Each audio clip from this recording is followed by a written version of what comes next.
Boa noite aos irmãos. Estava ouvindo com atenção esse último cântico e vindo à mente algumas imagens da primeira vez que eu entrei numa igreja evangélica. Este foi um dos primeiros cânticos que eu ouvi, há vários anos atrás.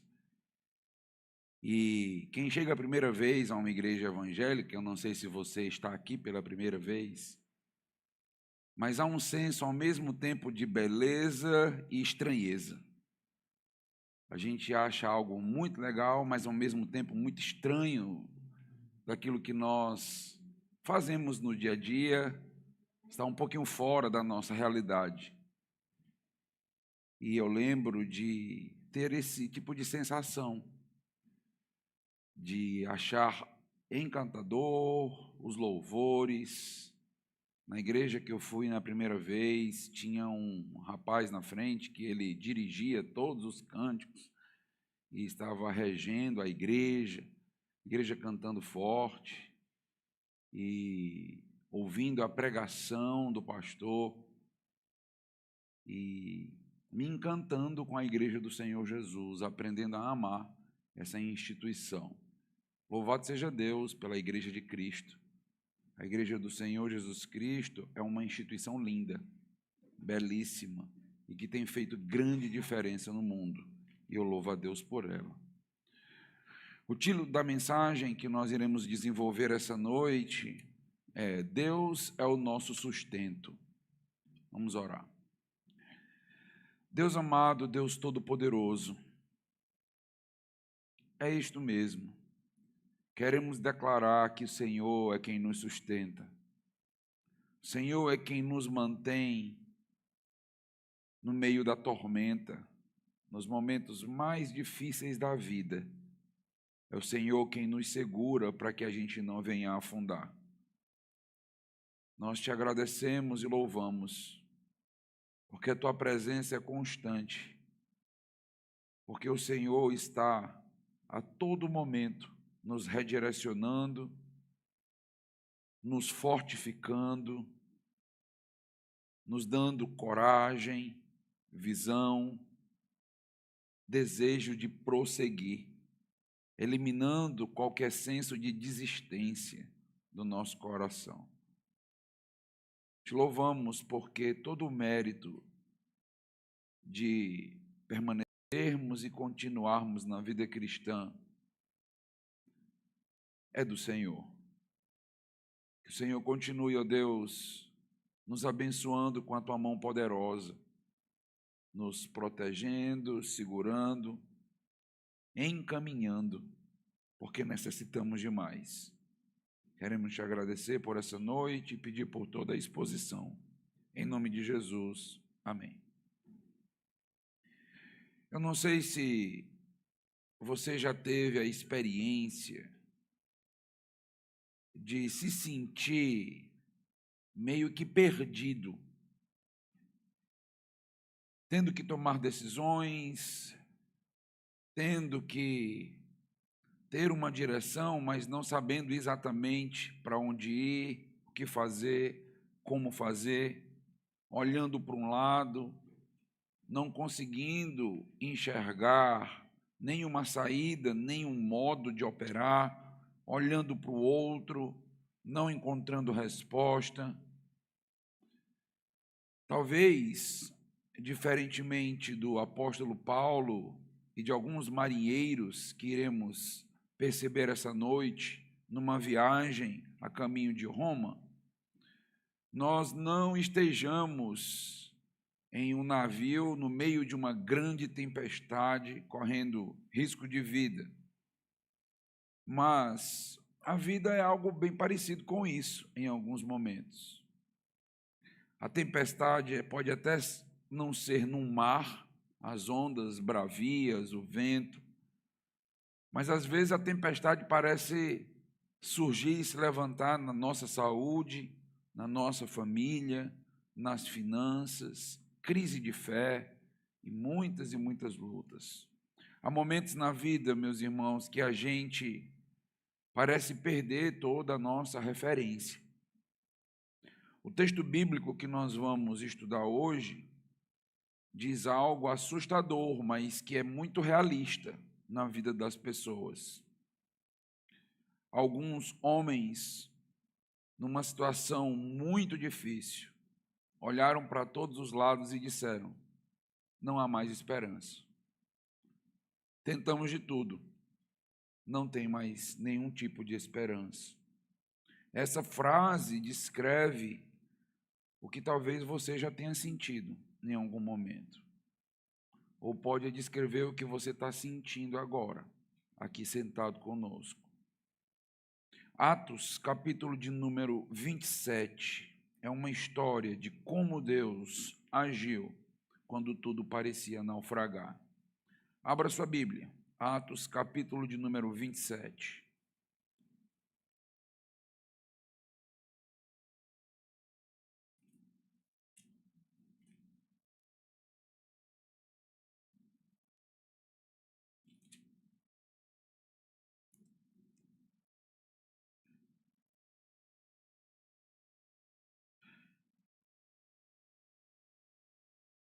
Atos, capítulo 27, vamos ler a partir do versículo 21.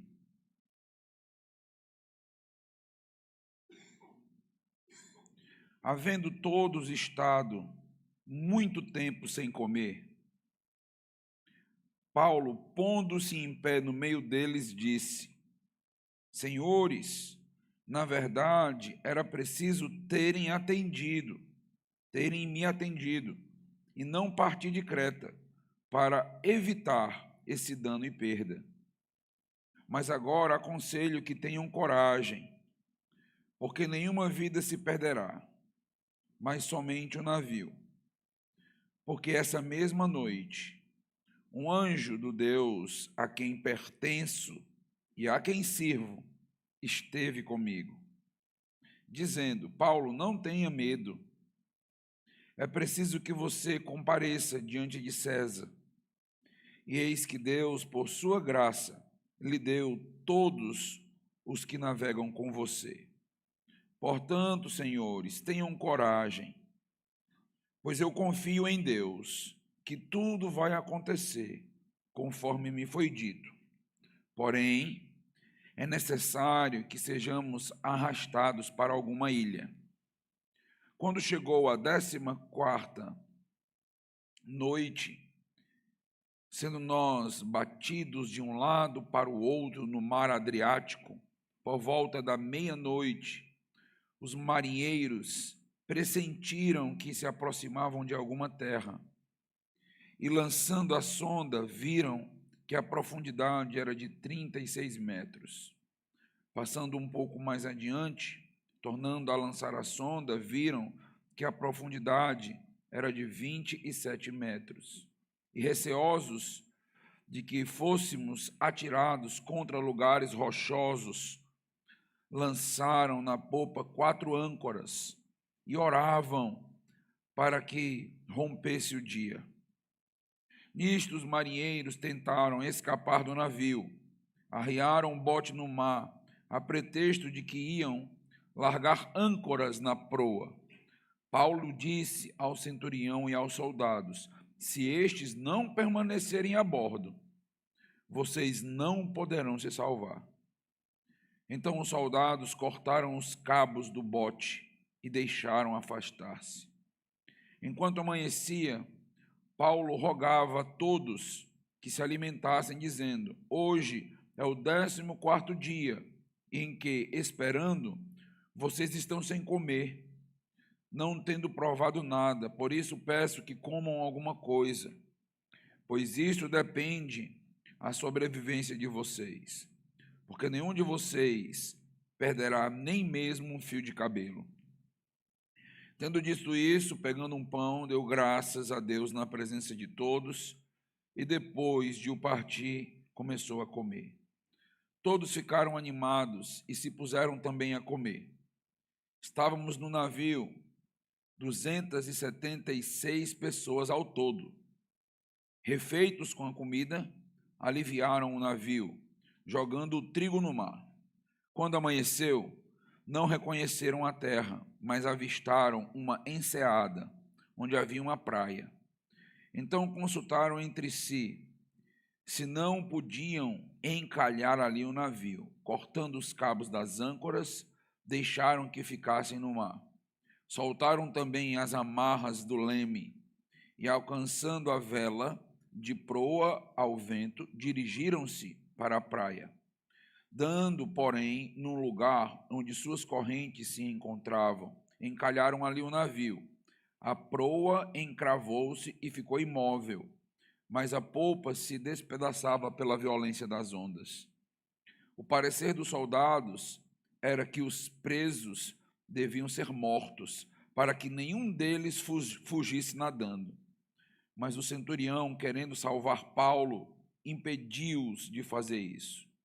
Ordenou que os que soubessem nadar fossem os primeiros a lançar-se ao mar e a alcançar a terra.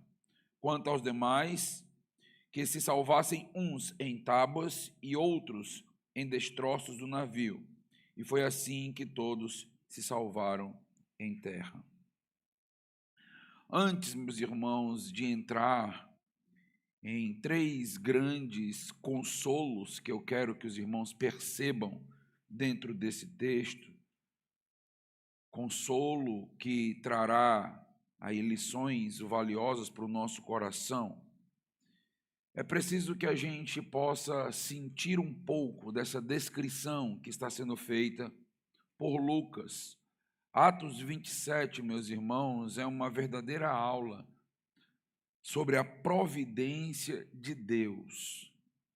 Paulo está a caminho de Roma, como nós já temos estudado. Está num barco sob custódia militar, é prisioneiro de César.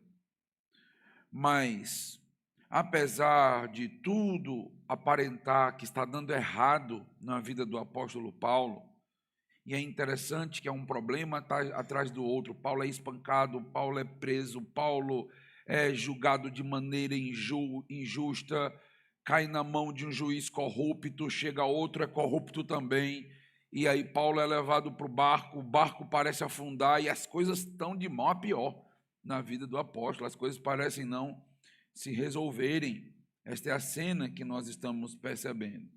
Mas, apesar de tudo isso, Paulo está exatamente no centro da vontade de Deus. É interessante que, aos nossos olhos, o centro da vontade de Deus é um mar em calmaria. Mas, aos olhos de Deus, a sua vontade pode se mostrar em nossas vidas, em muitas lutas, muitas dificuldades, muitos problemas, quase risco de vida em algumas situações, mas Deus agindo, se mostrando e fazendo cumprir a sua vontade. Em Atos 23, versículo 11, nós já estudamos, Paulo estava preso em Jerusalém, estava cercado por ameaças de morte. As pessoas queriam linchar o apóstolo Paulo, a situação era dramática. E Paulo preso, ele recebe um consolo. O próprio Senhor aparece e diz algo maravilhoso para o apóstolo Paulo. Volta um pouquinho para 23, versículo 11.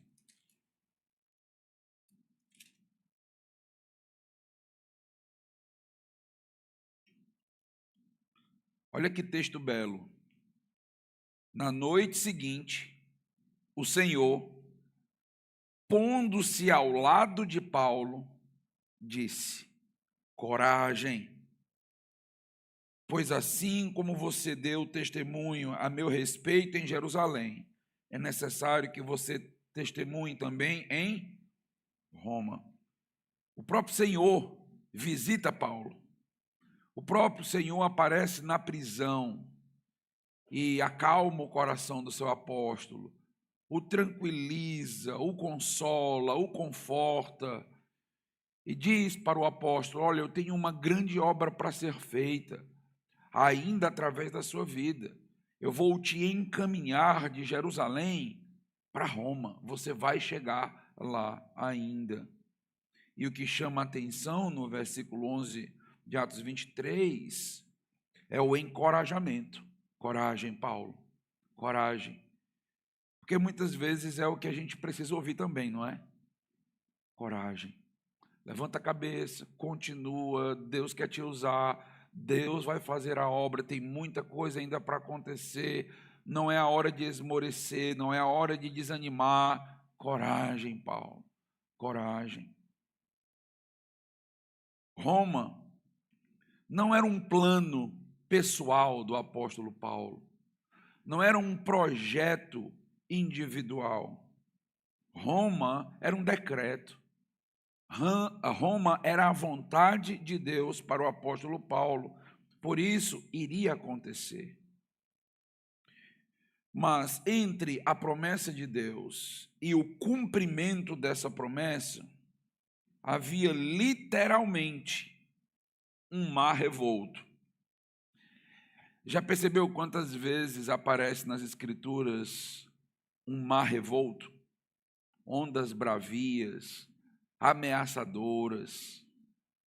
Isso desde o Antigo Testamento vem sendo construído, e Deus é soberano sobre as forças marítimas, soberano sobre o mar, mostrando inclusive sua soberania ao acalmar a tempestade. Este mar traria mais uma vez temor e grandes tremores, não só para o apóstolo Paulo, mas para todos aqueles que estivessem naquela embarcação. O caminho, meus irmãos, que Deus iria usar para o apóstolo Paulo era um caminho assustador, caminho de perplexidade. Talvez se fôssemos fazer um plano em que uma viagem precise ser realizada, a gente vai fazer algo muito simples. A gente vai pegar uma cidade, uma outra cidade e tentar o melhor trajeto, o caminho mais simples, o caminho mais fácil. Mas não é assim com Deus. Às vezes, no plano de Deus, tem um navio prestes a afundar. E Deus, com isso, está querendo trazer muitos ensinamentos, muitos fortalecimentos. Eu gosto de dizer que a vida ela não é uma estrada reta sem lombadas. Tem suas curvas, às vezes a gente consegue acelerar um pouco mais, acelerar um pouco menos, às vezes tem buracos, às vezes tem lombadas, mas tudo faz parte do trajeto. O trajeto é assim, tem um destino e a gente precisa se adaptar a tudo isso, a todo esse trajeto. E a vontade de Deus, meus irmãos, às vezes ela se mostra assim para nós, incompreensível, causando para nós temor, medo, ansiedade e perplexidade. O fim último que Deus decretou para nós, ele é sempre garantido, porque o próprio Deus, com o seu poder soberano, garante as suas promessas. Mas isso não significa que o caminho ele é suave. Não significa que o caminho não tem turbulência, truculência. O caminho, meus irmãos, até a glória, o caminho até a concretização da vontade de Deus na nossa vida é um caminho árduo, é um caminho difícil, é um caminho que vai envolver às vezes lágrimas, muito choro da nossa parte, muito temor e tremor, sensação de impotência diante de realidades externas. O que nós podemos fazer diante de um mar que se sobrepõe a uma embarcação? No meio do nada, completamente impotentes, e Deus, às vezes, nos coloca numa situação de despir todo orgulho, de despir toda autonomia, de despir toda condição e capacidade, e Deus ali se mostra para nós como um Deus que governa todas as coisas, que controla todas as coisas e que está nos ensinando dependência.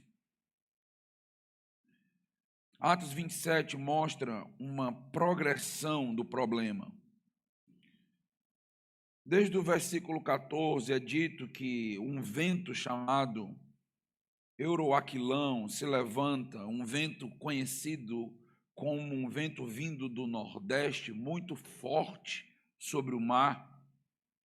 O navio vai sendo descrito por Lucas como perdendo o controle, a carga é lançada fora, a armação do navio é descartada, dias se passam sem sol, sem estrelas, o céu se fechou completamente, e então Lucas registra no versículo 20, já não há esperança. Já não há esperança. Humanamente falando, não há esperança. Humanamente falando, não há esperança para a salvação. Não é apenas para a libertação de uma situação difícil e complexa, para um problema familiar, para um problema com filhos rebeldes, que nós não temos forças e capacidade. Também não há esperança para quem não coloca a sua fé em Cristo Jesus, para quem não confia somente nele. Não há esperança para quem acha que o seu barquinho é capaz de chegar lá no final, que você vai conseguir entrar na glória e no céu com a sua força remando. Não há esperança. Não há esperança de salvação. Se você está me ouvindo essa noite, tentando de todas as formas se salvar, remar no teu barco, fazer, ser religioso, cumprir voto, cumprir promessa, se você está tentando de todas as formas agradar a Deus, ganhar pontos com Deus, saiba que você vai perder toda a sua força, você está se cansando, você vai desanimar, você vai esmorecer, porque no final das contas, não há esperança de salvação sem Jesus Cristo. Não há. Este mar de tentativas vai só te engolir. Você não vai conseguir. Lucas, meus irmãos, não está exagerando quando ele diz que não há mais esperança de salvação. Eles realmente estão totalmente à deriva. E o que nós não podemos esquecer é que o apóstolo Paulo também estava naquele navio. Não é um navio apenas de pessoas rebeldes contra Deus, contrárias ao Senhor. Tem um servo de Deus no meio do caos.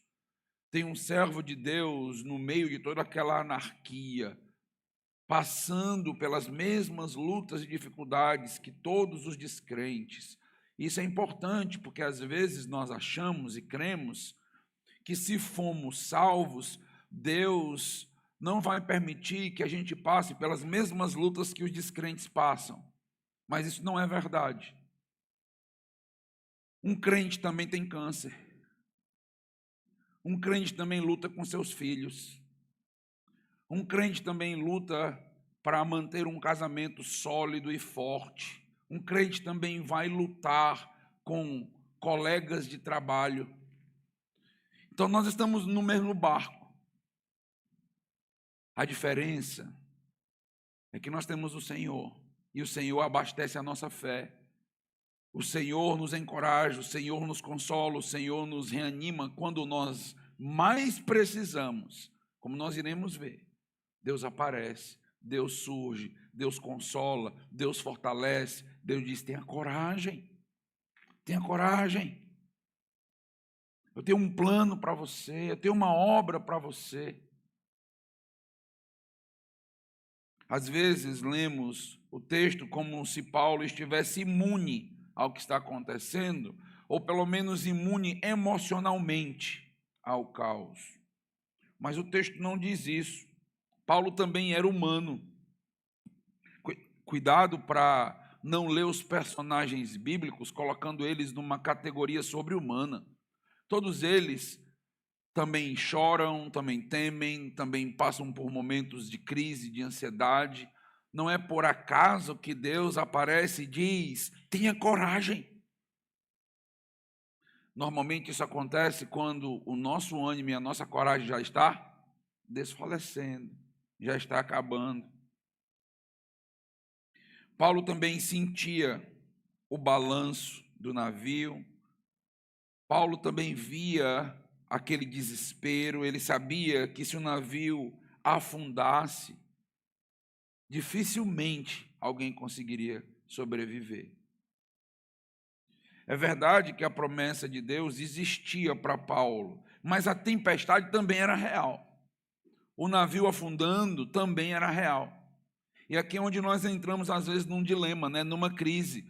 Porque Deus tem um plano, Deus tem uma vontade, mas parece que o mal vai nos tragar.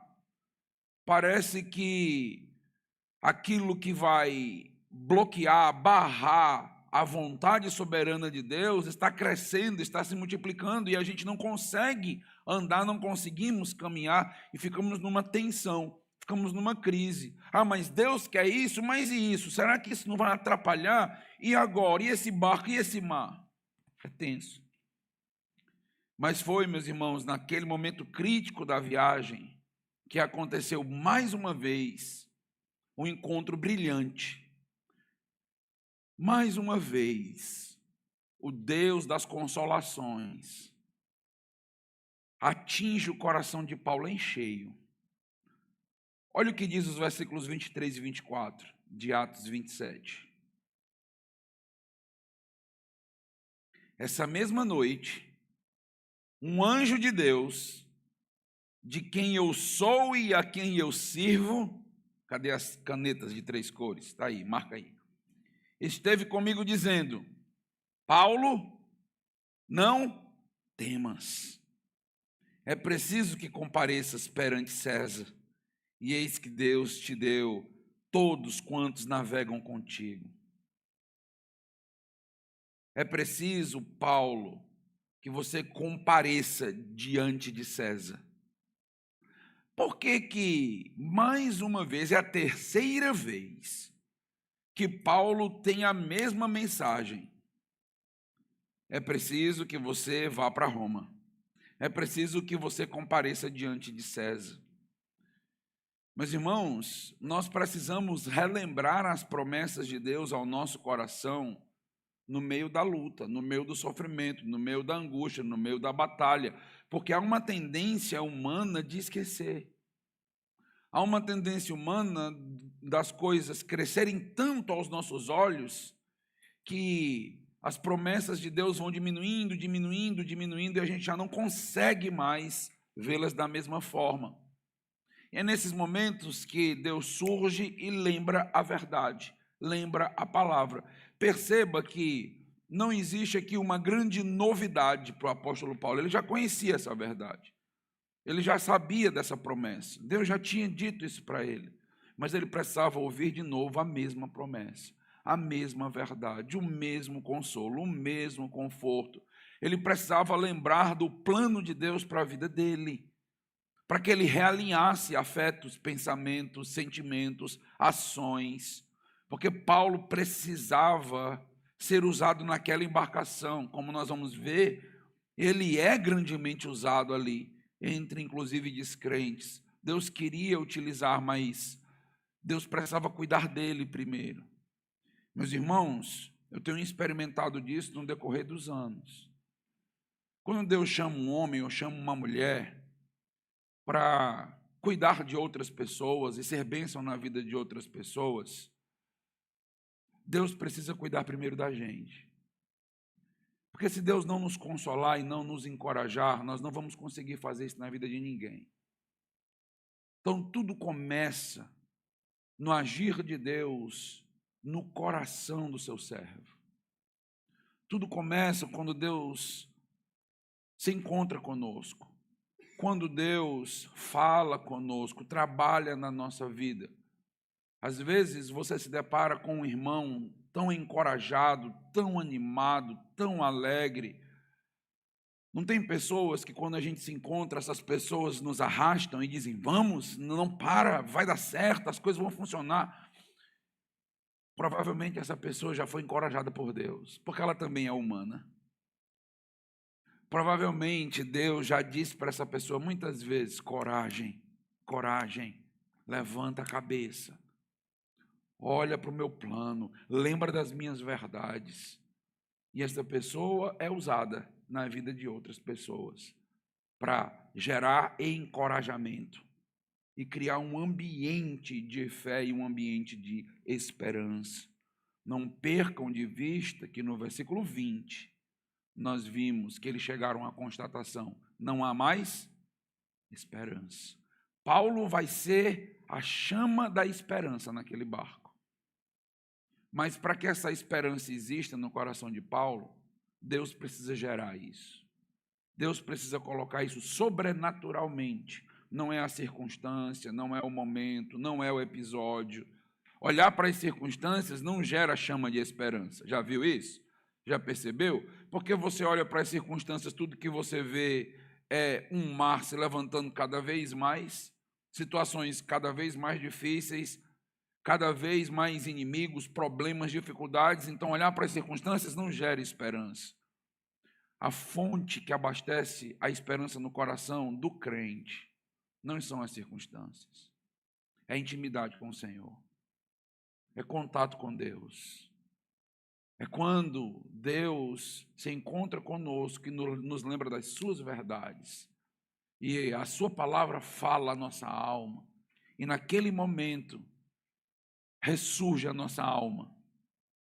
Tem momentos que parece que a alma foi embora. Tem momentos que você só diz assim: rapaz, eu queria que a alma voltasse, porque eu estou só o corpo aqui. E nesses momentos, meus irmãos, é como se Deus voltasse para Gênesis e soprasse fôlego de vida. E Ele vem, Ele faz a obra. Eu gosto de pensar que Deus nos recria o tempo todo.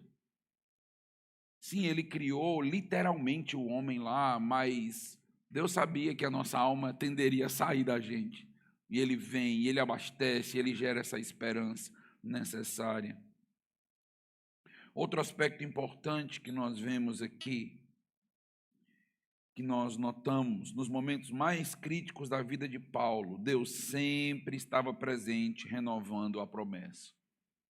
Deus sempre estava presente, renovando a esperança. Há uma tendência, se você conhece pastores, relaciona com missionários, tem na nossa igreja irmãos e irmãs que são filhos e filhas de pastores, conhecem bem a realidade. Há uma tendência, meus amados irmãos, de em alguns momentos a gente querer desistir, a gente querer fazer outra coisa da vida. Ele diz: rapaz, quer saber de uma coisa? Eu acho que dá para eu fazer outra coisa. Meio que Jonas, né? Eu já vou falar já da fuga aqui. Então, às vezes pode acontecer isso, né, nos momentos críticos da nossa vida, mas Deus vem e aparece, e aparece, e aparece, e confirma o chamado, e nos energiza, e confirma as promessas, e limpa as nossas lágrimas, enxuga com suas mãos, e a gente continua. Deus não permitiu que o apóstolo Paulo afundasse na mesma desesperança dos outros 275 do barco. Tinha 276 pessoas. 275 afundaram emocionalmente. Disseram: já não há mais esperança. Uma disse: dá. Ninguém vai morrer. Vai acontecer. O apóstolo Paulo. E isso aqui não é fé barateada. Porque a fé do apóstolo Paulo é baseada em promessas. Aqui não se trata de dizer: tenha fé, vai dar certo. Você prometendo coisas que você nem sabe se vai dar certo. Não é isso que está acontecendo aqui. Aqui é fé na promessa, fé na palavra, fé genuína, fé verdadeira. Crer naquilo que Deus disse. Confiar, descansar. Está tudo um caos. Mas Deus não disse? Disse, então vai ser. Então vamos lá, vamos levantar os olhos, porque Deus disse. Então é assim. Então as coisas vão acontecer dessa forma. Será que Paulo já não estava cansado? 2 anos preso só em Cesareia. Preso em Jerusalém, preso em Cesareia. Situação agora dramática na viagem. Lógico que Paulo estava esmorecido, cansado, certamente. Como todos nós cansamos, se coloque no lugar dele. Será que Paulo também não já havia pensado, rapaz, quer saber? Acho que vai acabar aqui mesmo. Quem vai sobreviver a essa agora? O texto, meus irmãos, não descreve os pensamentos e os sentimentos que passaram no coração do apóstolo Paulo, mas o envio do anjo sugere uma necessidade de encorajamento para o apóstolo Paulo, mais uma vez. Interessante que Deus não envia consolo desnecessários. Deus atende exatamente quando nós mais precisamos. Ele envia exatamente quando o coração está prestes a não aguentar mais. Nós somos frágeis, somos crentes, mas também somos humanos. Às vezes as lutas, as sensações, as batalhas, não é porque você é descrente, é porque você é humano. E às vezes a gente confunde tudo, né? Diz, é porque eu tenho pouca fé. Não necessariamente. Às vezes é porque você é humano. E humanamente falando, parece não ter nenhum tipo de esperança mais. Temos promessas, mas nós também temos limites emocionais. Deus sabe exatamente quando reacender a chama na sua alma. Quando precisa reacender a esperança no seu coração. Ele sopra esperança antes que se apague completamente. Esse é o nosso Deus. E é interessante perceber que Deus usa vários meios para trazer consolo. Na prisão, como Paulo foi consolado? Com a presença do próprio Deus. O texto diz que Deus se colocou ao lado dele e diz para Paulo, não temas, tenha coragem.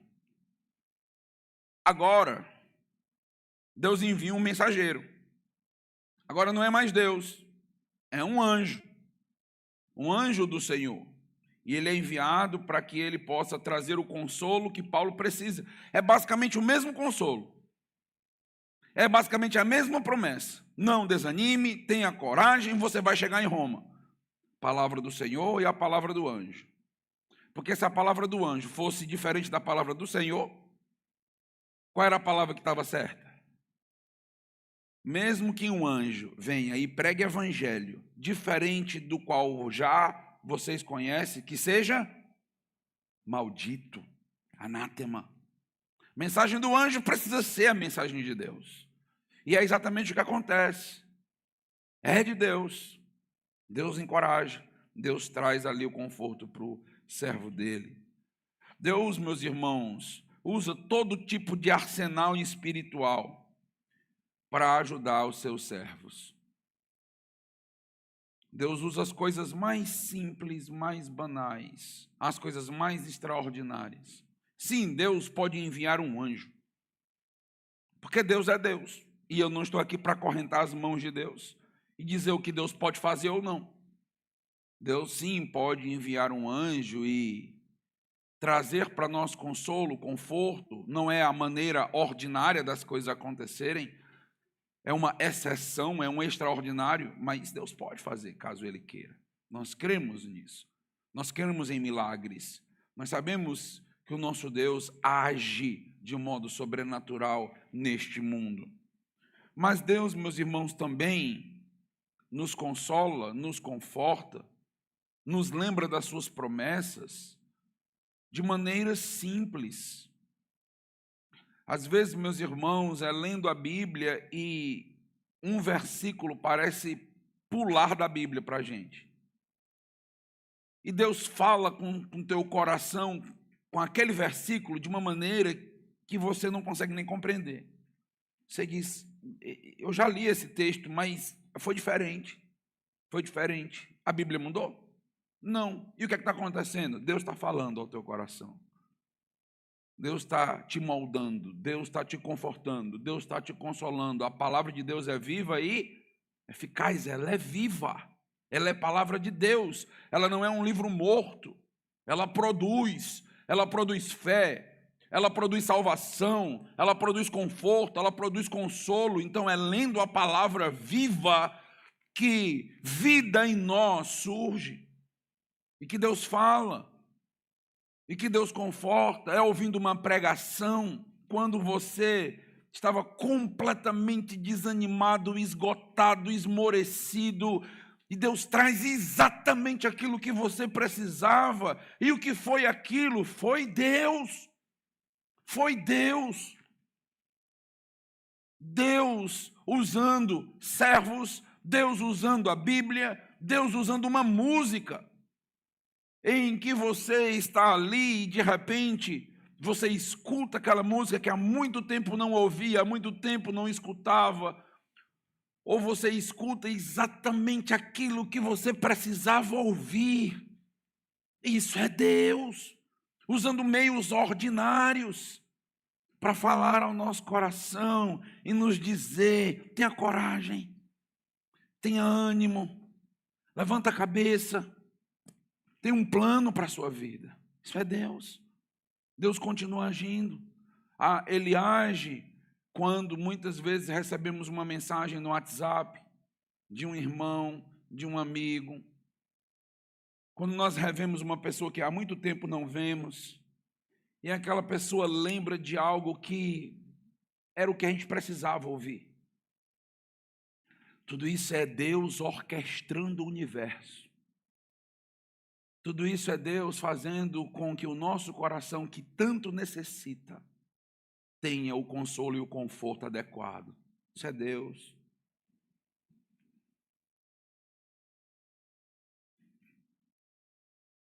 Além deste consolo ao coração de Paulo, Lucas registra uma outra informação importante. O apóstolo Paulo, meus irmãos, descreve aqui a mensagem do anjo, mas o apóstolo Paulo também descreve o relacionamento dele com Deus, percebeu? Ele diz: essa mesma noite, um anjo de Deus. Aí ele poderia pular isso e dizer: esteve comigo dizendo. Não podia ser só isso? Mas isso não é suficiente. Porque ele faz questão de dizer: quem é esse Deus? Esse anjo de Deus, quem é esse Deus? E ele diz: de quem eu pertenço e a quem eu sirvo. O Deus que comanda a minha vida, é o que o apóstolo Paulo está dizendo. O que o apóstolo Paulo está dizendo é: o Deus que é o meu Senhor, o Deus que orquestra a minha vida e que as coisas vão acontecendo de acordo com a sua soberana vontade. O Deus que é o meu dono. E é interessante dizer isso com orgulho, com prazer. Como você descreve o seu Deus? Quem é Deus para você? Perceba que a gente pode descrever Deus com seus atributos, mas se torna um Deus bem árido, bem acadêmico, bem distante. Que tal descrever Deus e dizer: o Deus a quem eu pertenço, o Deus que é meu Senhor, o Deus que manda em mim, o Deus que manda na minha vida, o Deus que me deu propósito. E não só manda em mim, manda no mar, manda no barco, manda na água, manda em tudo. Este é o meu Deus. Perceba que é importante que este Deus lá distante, lá longe, se aproxime e se torne um Deus que nós temos um relacionamento profundo. O crente sabe que ele não é mais dono da sua vida. Nós temos um Senhor a quem nós pertencemos. E o texto diz: e a quem sirvo. O apóstolo Paulo, meus amados irmãos, estava a serviço de Deus naquele barco. A quem eu sirvo. Como é bom poder dizer isso publicamente, de peito aberto. O Deus a quem eu sirvo. Você serve a Deus? Você serve a Deus?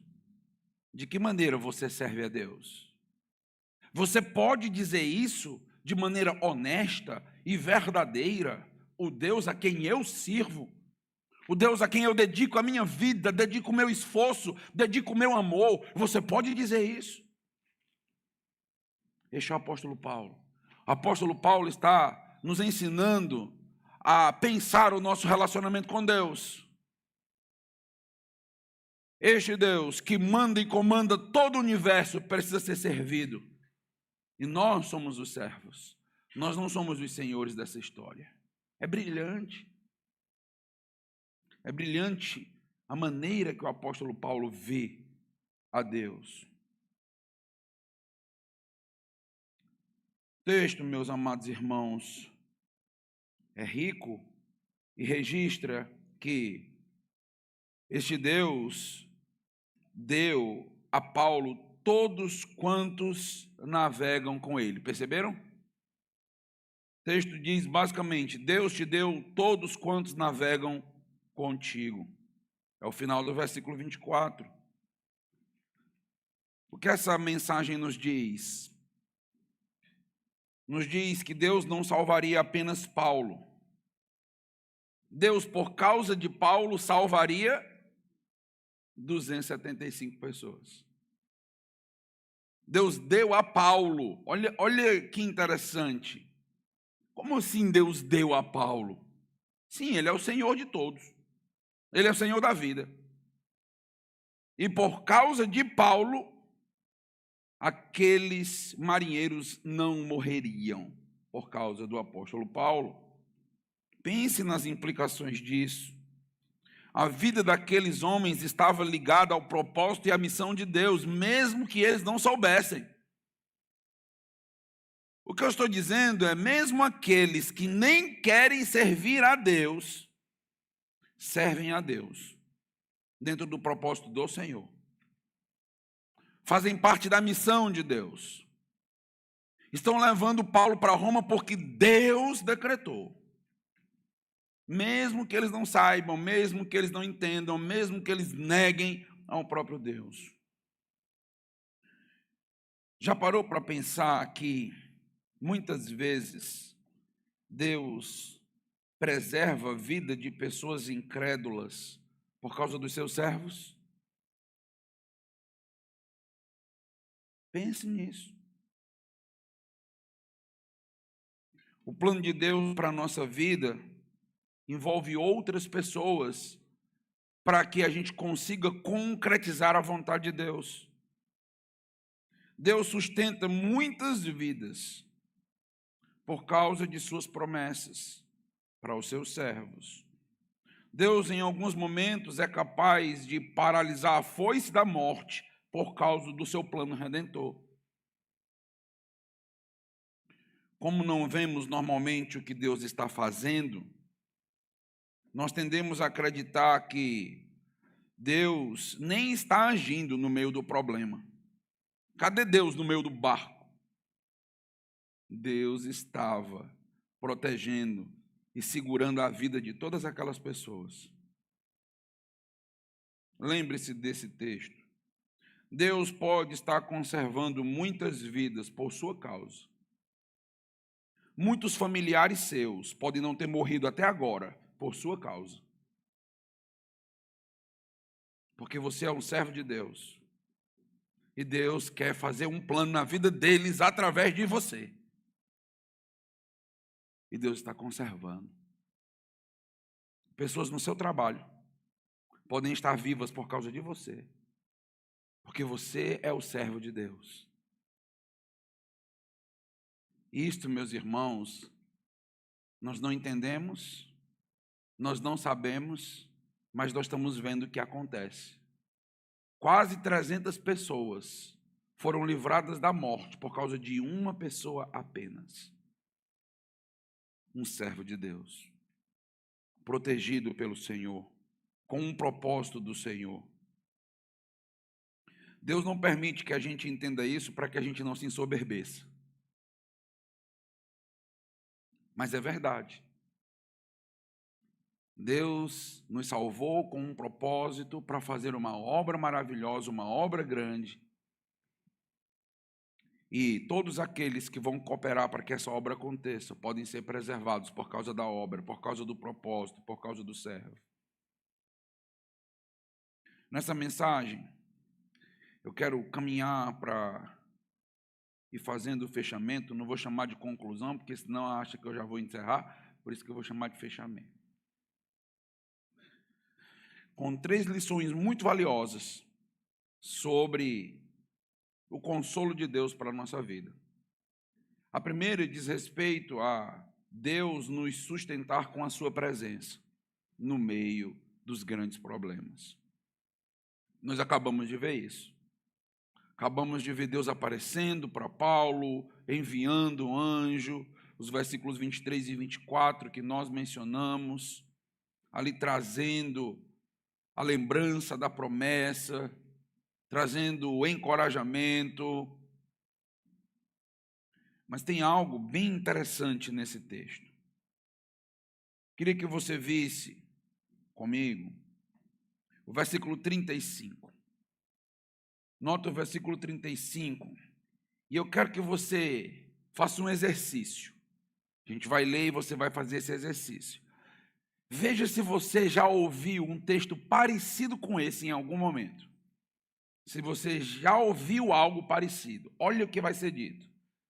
Tendo dito isso, tomando um pão, deu graças a Deus na presença de todos, e depois de o partir, está lembrando alguma coisa?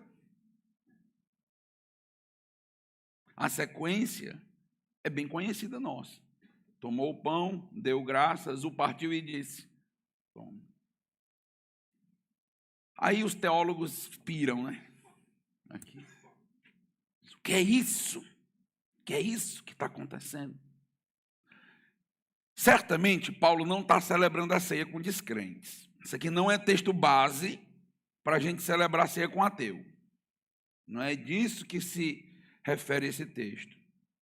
Nós não sabemos exatamente o porquê Lucas faz questão de registrar desta forma, desta maneira, que são exatamente as palavras do apóstolo Paulo em 1 Coríntios. Mas, meus irmãos, é inevitável lembrar da ceia do Senhor. É inevitável. Você olha e você diz: eu conheço. É uma fórmula já petrificada. É. O que nós estamos vendo, meus irmãos, é basicamente o seguinte. O anjo aparece. Paulo é consolado, reanimado. E como Paulo responde? Adorando. Liturgia. Talvez o que Lucas quer trazer para nós é a maneira de responder à providência de Deus é com adoração, é com liturgia. Nos lembrando a ceia do Senhor, porque a ceia do Senhor é a liturgia por excelência da igreja. É o momento onde nós lembramos, inclusive, que Cristo triunfou sobre a morte. E o que está acontecendo ali? Todos correndo o risco de perder a vida, e eles vão ser poupados de tudo isso. E, meus irmãos, o texto nos diz que o apóstolo Paulo, no meio daquele barco, para recuperar a força, o texto diz que eles já estavam 14 dias sem comer, a situação não era simples, não era fácil. E o apóstolo Paulo, então, vai tomar o pão e vai incentivá-los a comer, porque eles precisavam, eles necessitavam disso.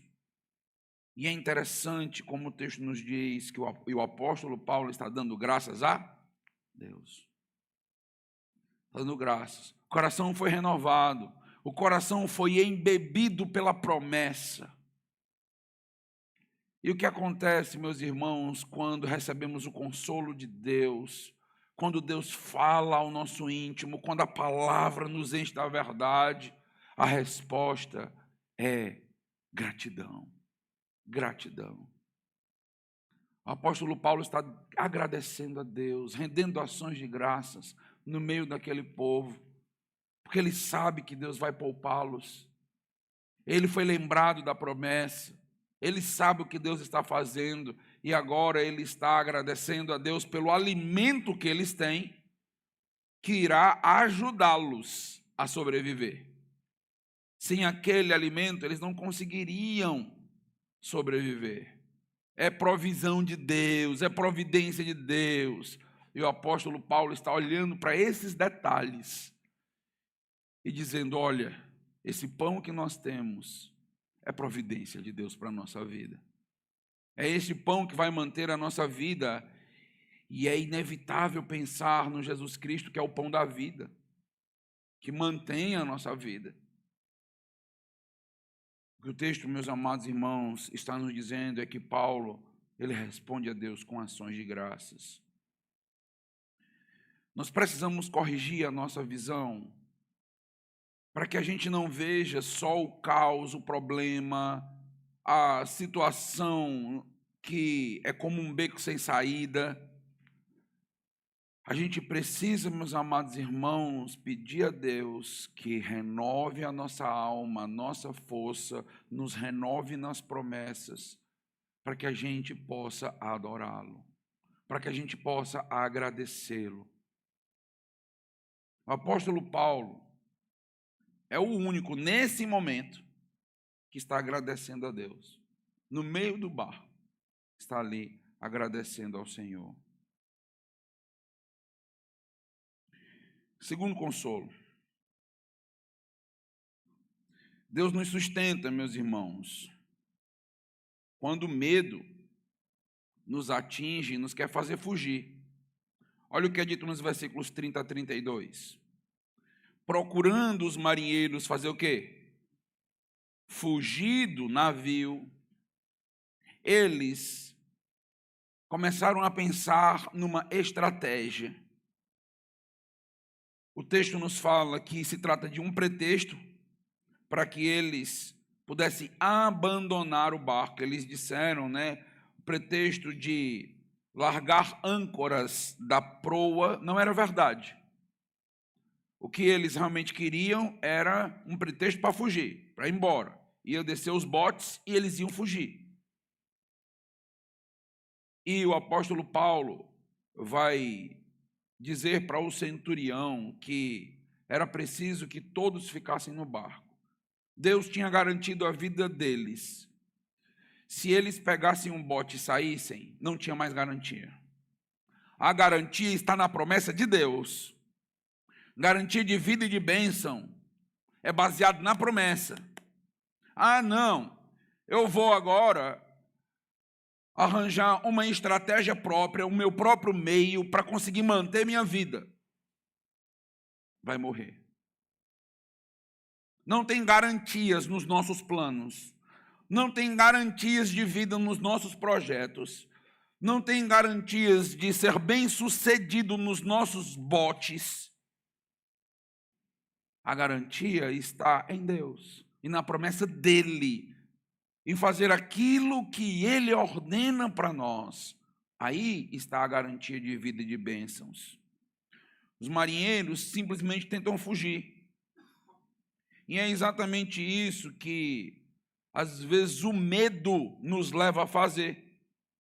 O medo, o pânico, nos leva a querer fugir da situação, fugir da realidade.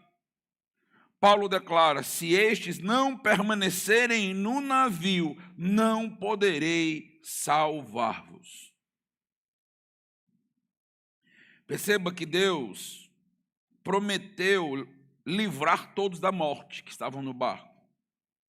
Contudo, eles precisavam permanecer no barco. Eles precisavam seguir as diretrizes de Deus, seguir aquilo que Deus tinha estipulado. Eles precisavam acreditar na mensagem de Paulo. Paulo estava trazendo uma mensagem para eles, dizendo: olha, Deus mandou dizer, com base na palavra, que vocês precisam permanecer no barco. Não acredito, não quero, vou fazer do meu jeito, olhando para a situação, não faz nem sentido permanecer no barco se eu tenho chance de escapar. Isto mostra, meus irmãos, que a promessa de Deus, ela não anula completamente a nossa responsabilidade de fazer aquilo que é certo. Deus diz: se você não se arrepender dos seus pecados e crer em Jesus Cristo como seu único e suficiente Salvador, você vai ser condenado. Ah, não. Ah, não. Eu vou arranjar um pretexto para nunca mais voltar para essa igreja. Eu prefiro seguir outros caminhos. Preciso de outros botes. Esse barco não está mais legal. Esta é a mensagem. É simples, é pura, é cristalina. Não é difícil. Você precisa reconhecer os seus pecados e aceitar as verdades de Deus para a sua vida. Só isso. Enquanto você quiser fazer do seu jeito, viajar nos teus próprios botes, o que te espera é o salário do pecado, a morte. É preciso obedecer a Deus. Ore. Eu não consigo acreditar nisso, não. Ore. Ore. A fé vem pelo ouvir.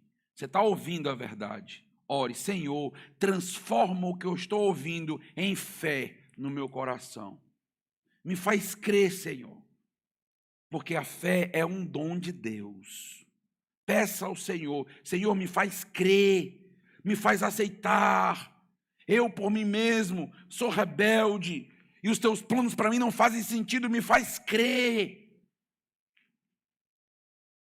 Clame, suplique a Deus. Os nossos planos humanos nos levarão para o inferno. O plano de Deus é o único plano capaz de dar vida e salvar. É o único plano. Leve isso a sério. Você que está me ouvindo, reflita sobre isso. Pense, pare a semana, leia a Bíblia com os teus próprios olhos, pedindo a Deus, Senhor, me mostra. Senhor, fala comigo. Senhor, se apresenta para mim. E Deus pode também te salvar. Nós podemos pensar que essa fuga que estava acontecendo ali, essa fuga, ela tende normalmente a acontecer em diversos âmbitos. Por exemplo, o casamento está difícil. Qual é a primeira coisa que a gente quer fazer? Rapaz, eu vou pegar o meu bote e vamos embora. Pronto. É mais fácil fugir. Qual é o plano de Deus para o casamento? O que Deus uniu? Não separe o homem. Pastor, é porque o senhor não tem um casamento que eu tenho, e nem você é o meu. Estamos iguais. Todo casamento é difícil. Todos nós precisamos obedecer a palavra. E não é porque tem problemas, não é porque o mar está agitado, não é porque o barco está prestes a naufragar, que você pode pular do barco. Fica. E às vezes, meus irmãos, é quando a gente persevera que a gente é alvo da libertação do Senhor, que Ele transforma aquele casamento. Ah, meus filhos estão difíceis. Vai abandonar os filhos? Vai fugir da criação, da responsabilidade de pai e de mãe, porque está difícil? Clama a Deus, faz a tua parte, joelho no chão, ora. Desistir não é uma opção, entende? Fugir sempre é mais fácil. Pastor, minha vida está tão sem sentido. Angústia, medo, parece que tudo que eu faço não dá certo, tudo errado, eu estou tentando há tanto tempo. Pastor, estou pensando em tirar minha vida. Fuga. Estou pensando em suicídio, pastor. Fuga. Parece ser um caminho mais rápido, parece ser o caminho mais fácil, mas é um caminho de morte, é um caminho de destruição. Só Deus é o autor da vida e da morte. Está nas mãos dele. Nós não podemos ir por esses caminhos. Fuge da igreja. Às vezes, igrejas vivem momentos maravilhosos.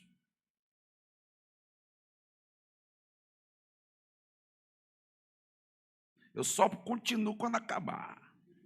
Estou relaxando na música.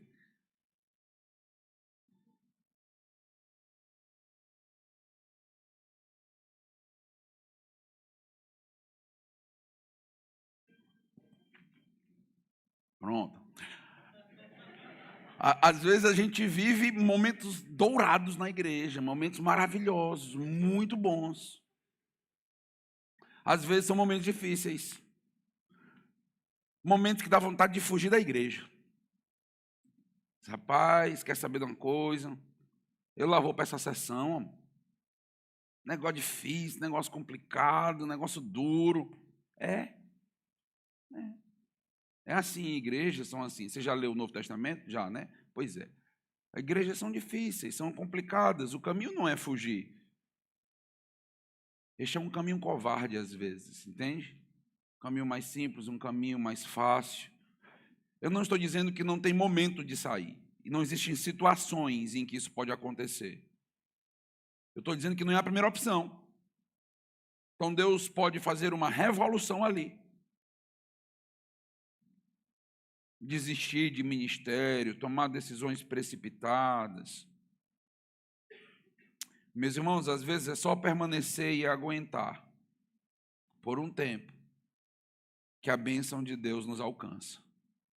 Permanecer e aguentar. É fácil aguentar?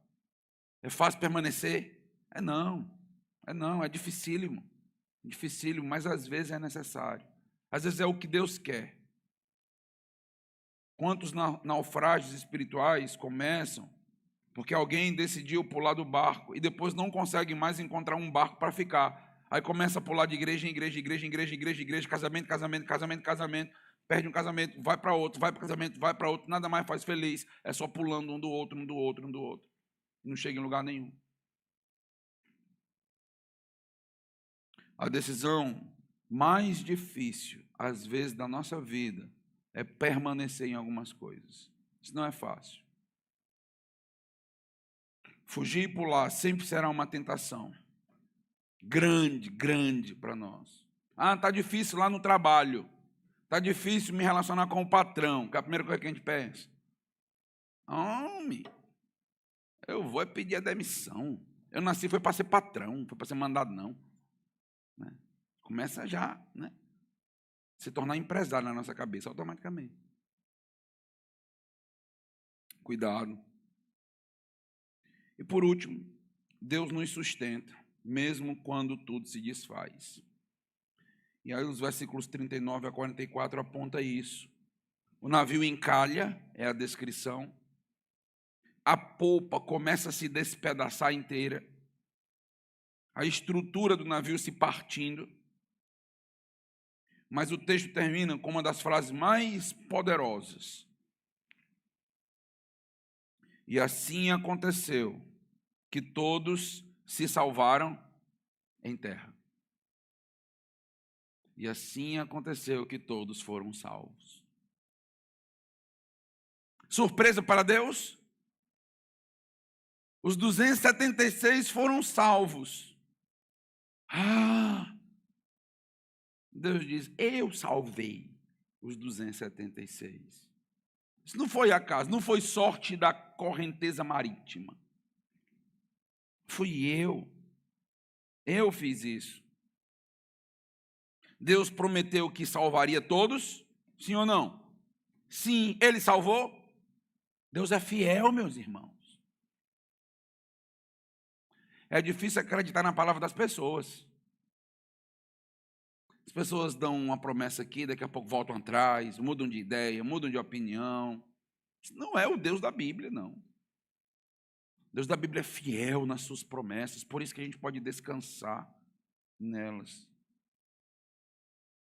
Deus prometeu salvar a estrutura do barco? Não. Foi o que aconteceu com a estrutura do barco. Foi destruída, Deus não prometeu isso. É quase como nós gostamos de dizer algumas vezes, foram-se os anéis e sobraram os dedos. O barco acabou. Mas Deus não prometeu. Grande prejuízo material, um barco inteiro, uma embarcação desta era caríssima. Mas a vida estava intacta, exatamente como Deus garantiu. Queria que você pensasse nisso. O texto nos diz que eles chegaram, mas alguns chegaram nadando em destroços, é a linguagem. Alguns chegaram nadando, outros chegaram em pedaço de tábua. Mas todos chegaram, todos estavam lá. Nem todos chegam do mesmo jeito, mas todos vão chegar. Eu estava lembrando disso e pensando na perseverança dos santos. Perseverança dos santos é a doutrina que garante que o verdadeiro eleito perseverar até o fim. Ele vai chegar lá. E ele vai chegar lá porque Deus disse que ele iria chegar lá. Nada e nem ninguém pode nos tirar das mãos de Deus. Nós vamos chegar lá. Mas alguns vão chegar fortes. Alguns vão chegar todo quebrado. Mas vão chegar. Podemos ter muitas perdas no caminho até a glória, até o último dia que Deus decretou para nós. Podemos perder bens, podemos perder patrimônio, o navio pode naufragar, mas nós vamos chegar lá. Nós vamos. É uma garantia de Deus. Deus pode até permitir que o navio se parta, mas não permitirá que a sua promessa naufrague, afunde. O pastor Russell Shedd, ele, falando justamente sobre perseverança dos santos, ele tem um pequeno parágrafo que, desde a primeira vez que eu li esse parágrafo, eu fui encantado por ele. Veja como é belíssimo, falando da perseverança dos santos, dentro do que eu estou colocando aqui. Ele diz assim, ó, muitas vezes os soldados voltavam da batalha sem braço, sem pernas, ou com seus olhos furados, mas eles voltavam em triunfo. As marcas do ministério ficarão em nossos corpos, no nosso coração e na nossa alma. No grande dia do Senhor, o grande general passará em revista as tropas. E sabe de uma coisa? Estaremos lá.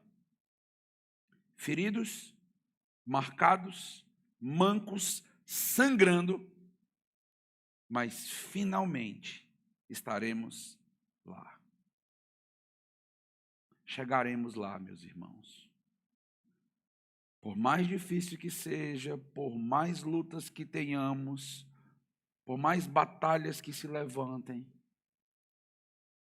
Deus prometeu, chegaremos lá.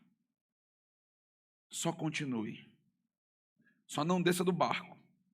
Só continue fazendo sua parte. Continue buscando Ele em intimidade, alimentando a sua alma com as promessas e com as verdades. E você um dia chegará lá. Você estará lá. Então não olhe tanto para o caminho. Já imaginou se o apóstolo Paulo estivesse olhando só para a circunstância que ele está passando? Prisão, espancamento, apedrejamento, naufrágio. O apóstolo Paulo estava com depressão em 3º grau. Ele não ia conseguir passar por isso. Não olhe para essas coisas. Olhe para a promessa. Chegaremos lá. Estaremos lá. Se Deus decidiu que Paulo chegaria em Roma, ele chegaria. Se Deus decretou que os 276 estariam vivos, eles estariam. Se Deus nos salvou para que a gente cumpra a nossa missão e cheguemos até o fim, vamos chegar. Vamos estar lá. Vamos estar com Ele na glória. Não esqueça, então, Deus nos sustenta com a sua presença. Deus nos sustenta quando o medo quer nos fazer fugir. E Deus nos sustenta, mesmo quando tudo se desfaz. Vamos orar. Deus amado, Deus Todo-Poderoso, em temor, tremor e grande fraqueza, trago essa pregação hoje à noite,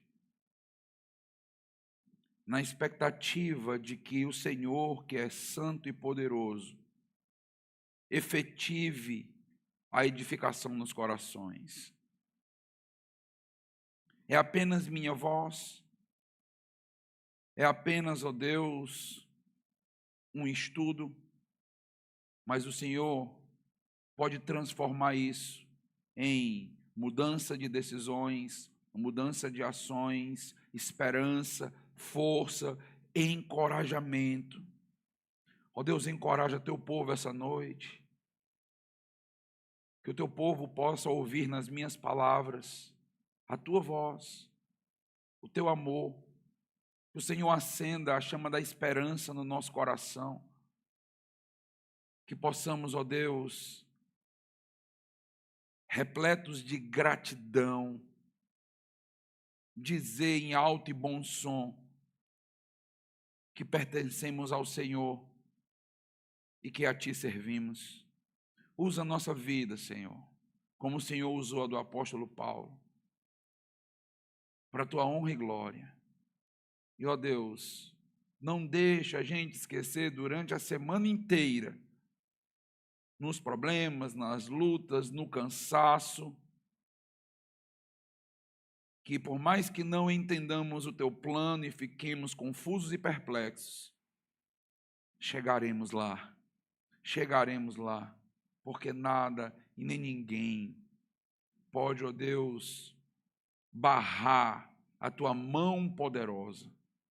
Obrigado, ó Deus, porque existe uma voz nesse mundo que podemos acreditar, a Tua.